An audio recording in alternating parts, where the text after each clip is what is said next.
Hola, ¿qué tal? Bienvenidos a este nuevo video.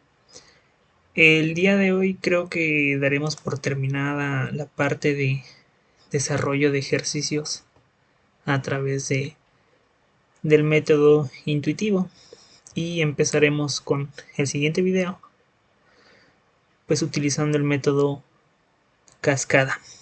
Entonces, para el día de hoy tengo este ejercicio. ¿Dónde está? Aquí está. Vamos a trabajar con el segundo, el que dice ejercicio avanzado. Y el enunciado pues es el siguiente. En la tolva hay piedras de ignición que deben ser distribuidas en dos puestos de montaje a un ritmo determinado.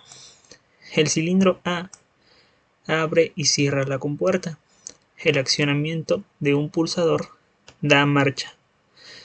De marcha, creo que es de marcha, nos permite que se retraiga A para que nos permita abrir la compuerta. Las piedras de ignición caen a un depósito 1 debajo de la tolva. Pasado un tiempo determinado, se cierra la compuerta. Cuando se cierra la compuerta, entonces el cilindro B lleva el depósito 1 a una banda transportadora y a su vez mueve un depósito 2 a la posición anterior del depósito 1. Cuando llegue el depósito 2 a la posición anterior del depósito 1, entonces la compuerta se abre. Se espera un tiempo determinado y después se cierra. Al momento de cerrar la compuerta, el cilindro B regresa a su posición inicial. La secuencia se volverá a realizar cuando se presione el botón de marcha. Y en la parte de abajo tenemos lo que es el plano o el croquis de situación. Tenemos nuestra tolva, tenemos el cilindro A, el cual vemos que inicialmente está extendido. ¿Por qué? Porque de esta forma pues cierra la tolva. En cuanto se retrae, la tolva o la compuerta de la tolva se abre, las piedras de ignición caen hacia el contenedor 1 y después de un tiempo determinado la compuerta se cierra, ¿no? En ese momento el cilindro B desplaza estos dos contenedores, lleva el contenedor 1 hacia una banda transportadora, mientras que coloca al contenedor 2 en la posición en la que estaba el contenedor 1, para que de esta forma el ciclo se pueda repetir, ¿no? El contenedor se llena, se vuelve a desplazar y así sucesivamente. Entonces yo ya desarrollé la ecuación de movimientos, aquí la tengo. Tenemos A menos, el cual hace esta secuencia hace referencia a que el vástago del cilindro A se retrae para abrir la tolva. Después de un tiempo determinado, la compuerta se cierra. Aquí la tenemos representada con A más. En ese momento el cilindro o el vástago del cilindro B avanza y desplaza los dos contenedores. Lleva al contenedor 1 hacia una banda transportadora y coloca el contenedor 2 en la posición en la que se encontraba el contenedor 1. En ese momento la tolva se vuelve a abrir, el contenido cae dentro de nuestro contenedor y después de un tiempo determinado la compuerta se cierra. En ese momento el cilindro o más bien el vástago del cilindro B regresa a su posición inicial. En la parte de abajo yo ya tengo el diagrama espacio-fase. Vemos que en un principio el vástago del cilindro A está en la posición 1, es decir, está extendido.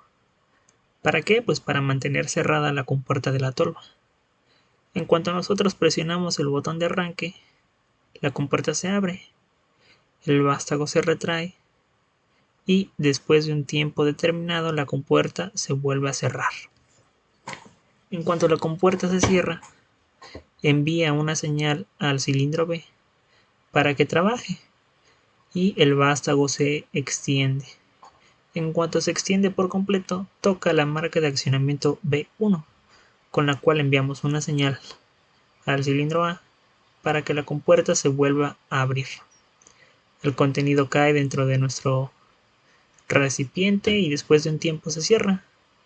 En cuanto se cierra por segunda vez, envía una señal al cilindro B para que el vástago se retraiga y regrese a su posición inicial. A simple vista podría parecer un ejercicio sencillo, ¿no? Pero se nos presenta un pequeño problema. Y es que si somos muy observadores, nos vamos a dar cuenta de que con la marca de accionamiento A1 tenemos que realizar dos acciones diferentes. La primera es desplazar los contenedores a través del cilindro B y la segunda es regresar el vástago del cilindro B a su posición inicial. Entonces, con una sola marca de accionamiento, nosotros debemos de hacer que el vástago de B avance y retroceda. Entonces pasamos a nuestro simulador, abrimos un nuevo archivo, sacamos nuestros dos cilindros, ya sabemos que hay que colocarles las válvulas estranguladoras con antirretorno.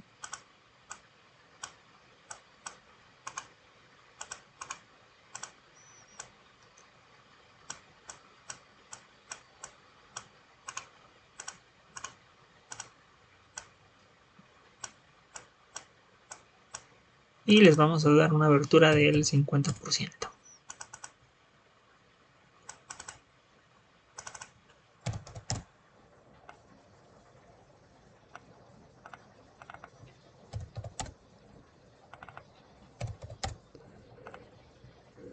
También vamos a necesitar nuestras válvulas distribuidoras 5.2 con pilotaje de tipo neumático en ambos extremos. Aquí la tenemos ya preparada. FluidSim nos da esa opción. Solamente le voy a cambiar el silenciador. Y bueno, para el cilindro B realmente no hay ningún problema. Podemos hacer las conexiones de forma directa. Pero para el cilindro A es diferente, puesto que el vástago inicialmente debe de estar extendido. Por lo tanto, vamos a invertir las conexiones. Y además vamos a cambiarle la posición inicial al vástago del cilindro A para que en un principio esté extendido. Ahí está. Colocamos la fuente de alimentación de aire comprimido para cada válvula. Y ahora solamente falta sacar nuestras marcas de accionamiento, que si nos vamos al diagrama espacio-fase, vamos a ver que son 1, 2, 3 y 4. 5 con nuestro botón pulsador.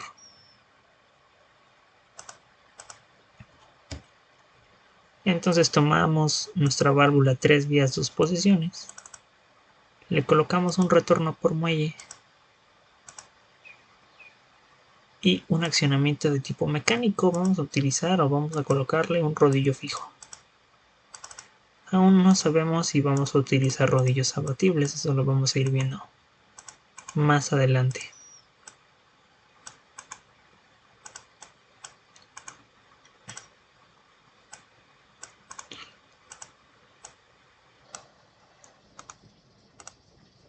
También vamos a necesitar nuestro botón pulsador.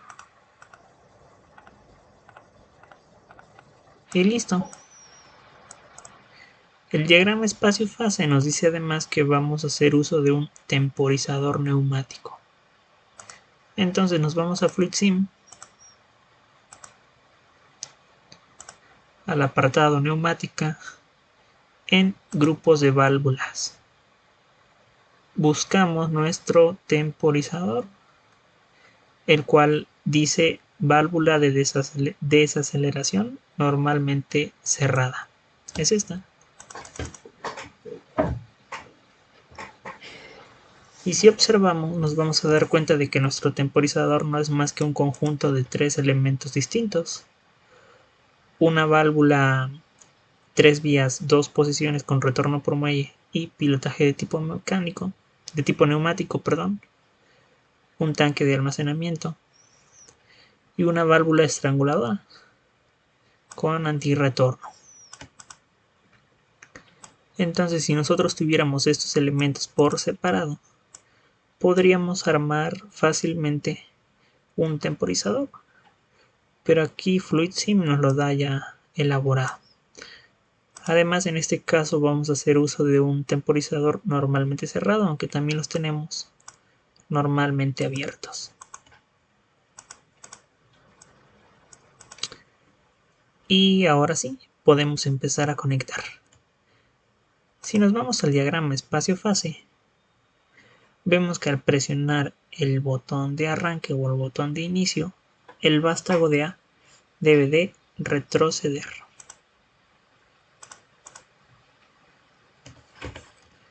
Por lo tanto, tomamos a nuestro botón, tomamos uno de los rodillos, le colocamos la marca de accionamiento B0, pues es la que nos dice el diagrama espacio-fase que trabaja en conjunto con nuestro botón.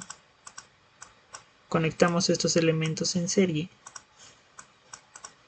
y enviamos la señal de aire al pilotaje del lado izquierdo de nuestra válvula distribuidora 5.2 correspondiente al cilindro A.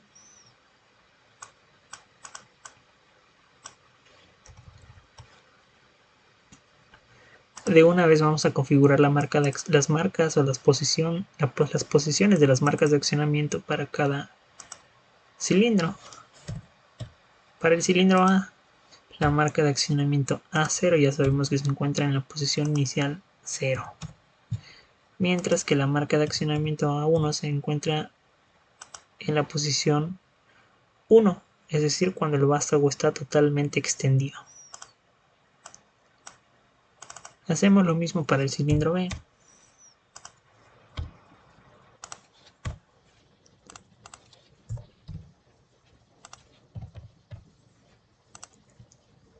Y listo. Entonces, al presionar el botón pulsador, la válvula 5 vías 2 posiciones correspondiente al cilindro A va a cambiar de estado y va a enviar aire ahora hacia la cámara delantera del cilindro. De esta forma el vástago de A va a retroceder. No olviden alimentar este botón con aire comprimido y podemos simular el circuito. Presionamos el botón y vemos que el vástago de A retrocede. Le voy a colocar un factor de ralentización para que podamos observar mejor cómo se desplaza el cilindro.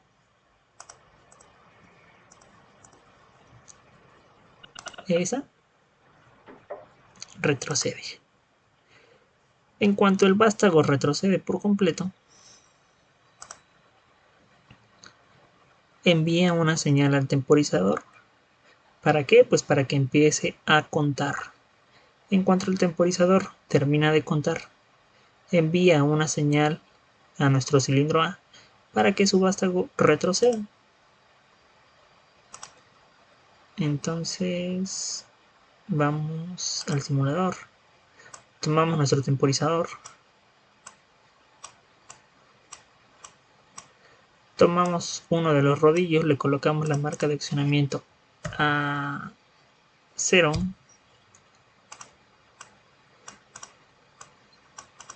lo alimentamos con aire comprimido y conectamos la salida de la marca de accionamiento a 0 a la entrada de presión de nuestro temporizador. El pilotaje del temporizador, representado por el número 12, lo conectamos a esa misma entrada de presión. Y además regulamos el paso de aire, en este caso le vamos a dar un 10%.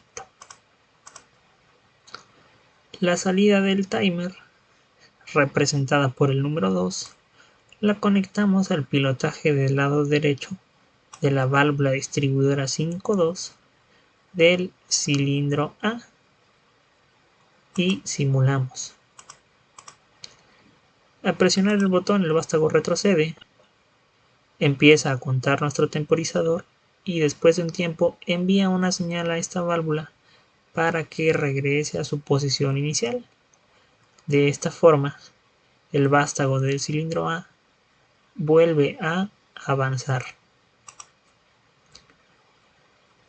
Según el diagrama espacio-fase, en cuanto el vástago avanza por completo, toca a la marca de accionamiento A1, con la cual enviamos una señal al cilindro B para que el vástago avance.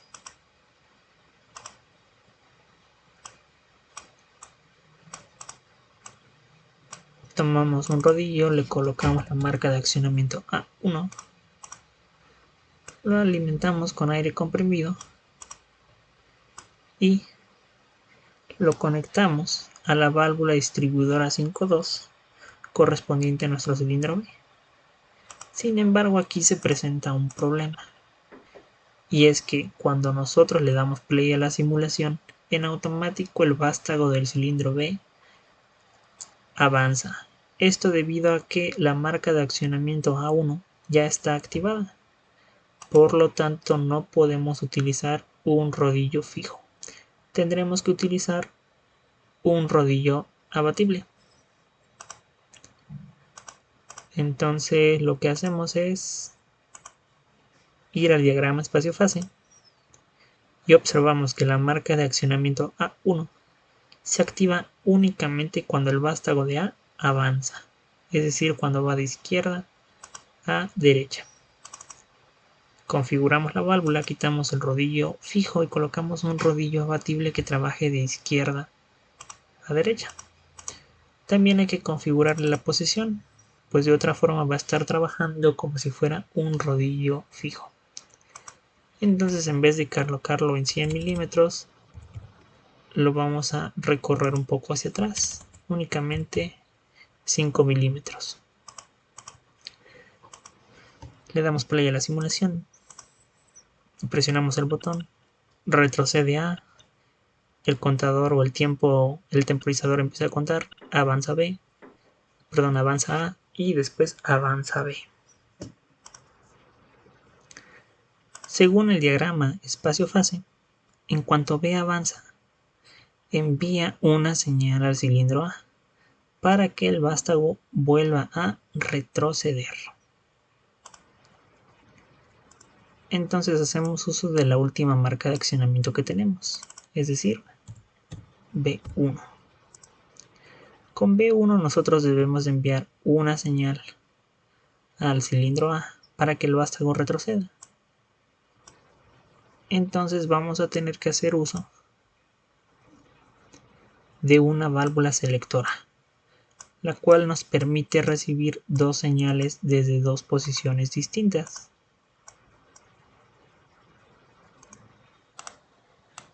Y es que el vástago de A debe de retroceder al presionar el botón de arranque o al recibir una señal de B1.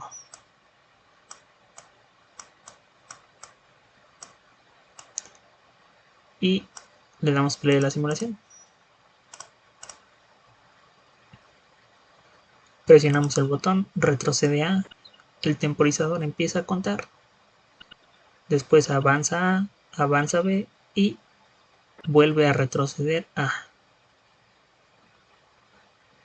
El temporizador vuelve a contar, pero una vez que termina de contar, la válvula distribuidora 5.2 del cilindro A no regresa a su posición inicial.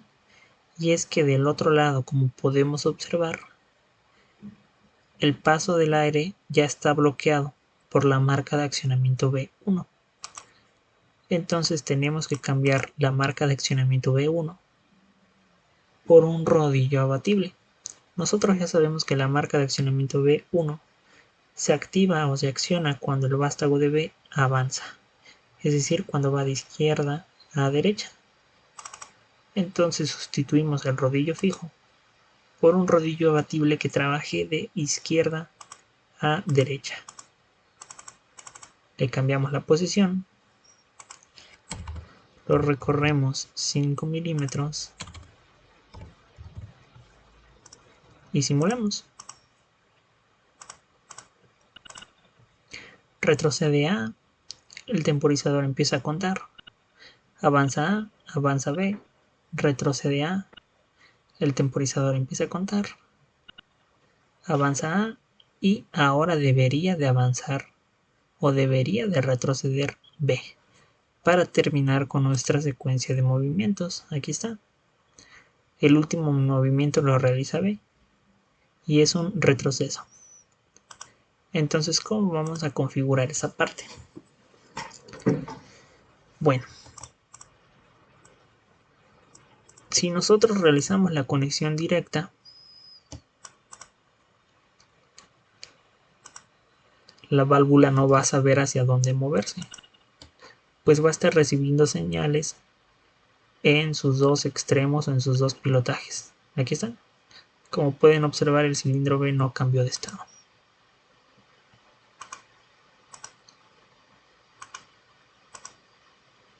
Entonces lo que podemos realizar ahora es una conexión utilizando una válvula de memoria, como ya las hemos venido trabajando. Sabemos que las válvulas de memoria generalmente son válvulas 3 vías 2 posiciones con pilotaje neumático en ambos extremos. La entrada de presión de la válvula de memoria la conectamos a la vía de trabajo de nuestro rodillo A1, mientras que la vía de trabajo de la válvula de memoria la enviamos al pilotaje del lado izquierdo de la válvula distribuidora 5.2 correspondiente al cilindro B. Sin embargo, hay que abrir esta válvula con un movimiento previo al realizado por el rodillo A1. Si nosotros nos vamos al diagrama espacio-fase, vemos que el movimiento previo viene del temporizador. Entonces podemos abrir esta válvula con la señal proveniente de nuestro temporizador. Simulamos. Retrocede A, el temporizador empieza a contar. Avanza A, avanza B. Retrocede A, el temporizador empieza a contar. Y vuelve a avanzar A. Hay que bloquear esta válvula. ¿Y cómo la podemos bloquear? ¿Cómo la podemos bloquear? ¿O qué podríamos hacer?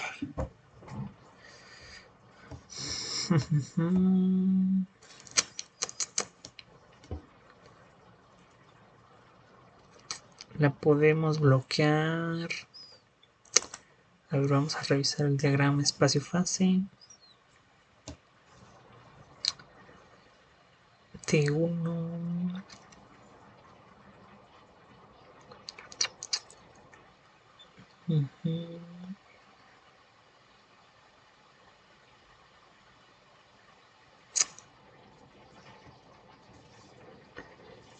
Con T1 enviamos una señal a A para que avance el vástago. Y después de eso debe de avanzar B.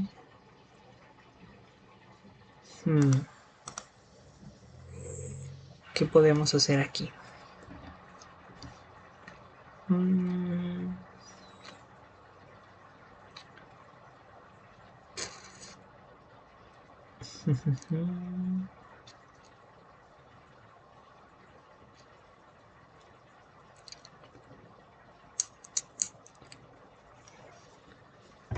¿Qué podemos hacer?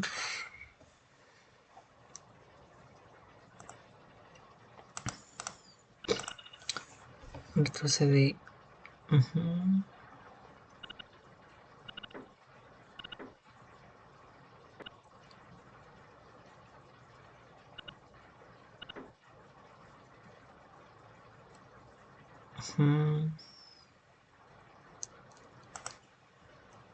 La podríamos bloquear con A1. Déjenme ver.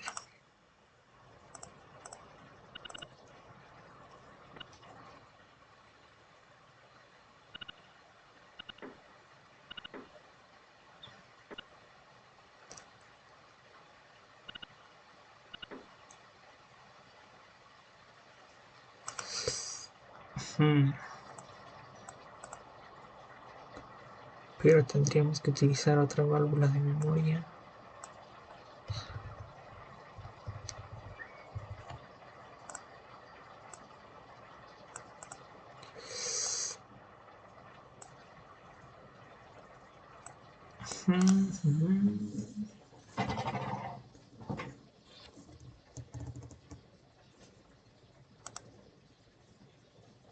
A ver, vamos a simularlo para ver cómo está trabajando.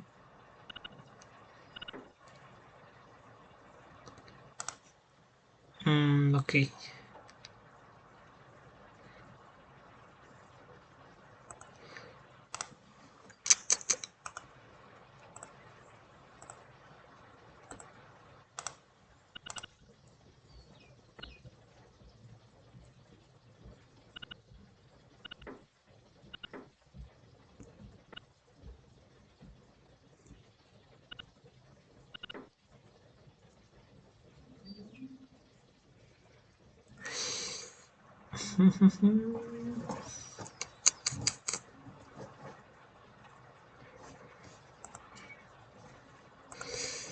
Y si abrimos esta válvula con la señal del botón,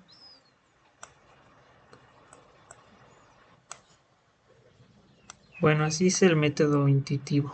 Es bastante laborioso porque tienes que pensarle bastante. En cuanto entremos a lo que es el método cascada, método paso a paso, se van a dar cuenta de que este tipo de ejercicios se vuelven bastante sencillos.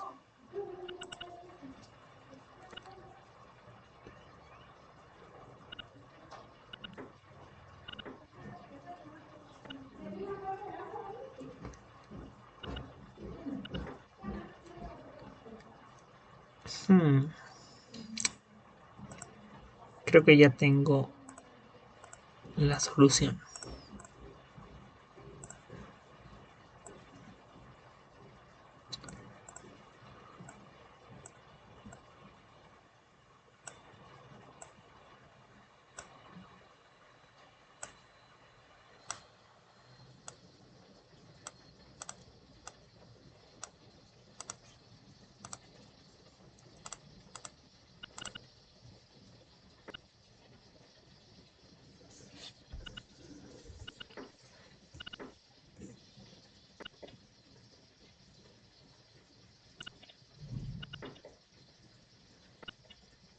Listo, ya encontré la solución. Entonces inicialmente había colocado esta válvula de memoria, ¿no? Y la estábamos abriendo con la señal del temporizador. El problema era cuando la cerrábamos.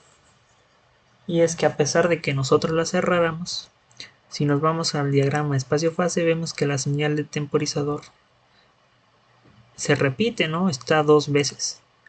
Por lo tanto, si la cerrábamos, se volvía a abrir después.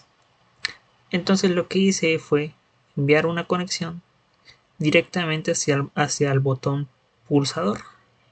De esta forma, cuando nosotros lo presionamos, además de dar inicio con la secuencia de movimientos, la válvula de memoria se abre. Y luego, ¿cómo la cerramos? Bueno, sabemos que recibe aire del rodillo abatible A1. Con esa misma señal nosotros la podemos cerrar. Como el aire viaja muy rápido, pues pasa fácilmente a través de nuestra válvula. Pero si nos damos, o si somos observadores, nos vamos a dar cuenta de que del otro lado, la tubería, ¿no? La tubería que lleva hacia el pilotaje del lado derecho de nuestra válvula de memoria es un poco más larga. Por lo tanto, al aire pues le toma más tiempo llegar hacia este lado. De esa forma, pues el aire puede pasar fácilmente a través de la válvula de memoria antes de que la válvula se cierre. Para controlar el paso del aire al otro pilotaje de nuestro cilindro de la válvula distribuidora 5.2 del cilindro B, también tuve que hacer uso de una válvula de memoria. Esta válvula de memoria, como se podrán dar cuenta, está alimentada también de la señal proveniente de nuestro rodillo A1. Sin embargo, nosotros la abrimos con la señal proveniente de B1. Aquí está. No la podemos abrir con ninguna otra señal, ni con A0, ni con A1, ni con T1, puesto que esas señales se repiten, ¿no? Y luego, ¿cómo la cerramos? Bueno, pues la podemos cerrar directamente con la señal proveniente de nuestro botón de arranque, sin ningún problema. De esta forma, cuando nosotros presionemos el botón, la válvula se cierra. Entonces, si le damos play a la simulación y la simulamos, valga la redundancia, nos vamos a dar cuenta de que está trabajando de forma adecuada. Esta válvula de memoria se queda abierta, pero al presionar el botón de arranque, observamos que se cierra. Por lo tanto, no hay ningún problema.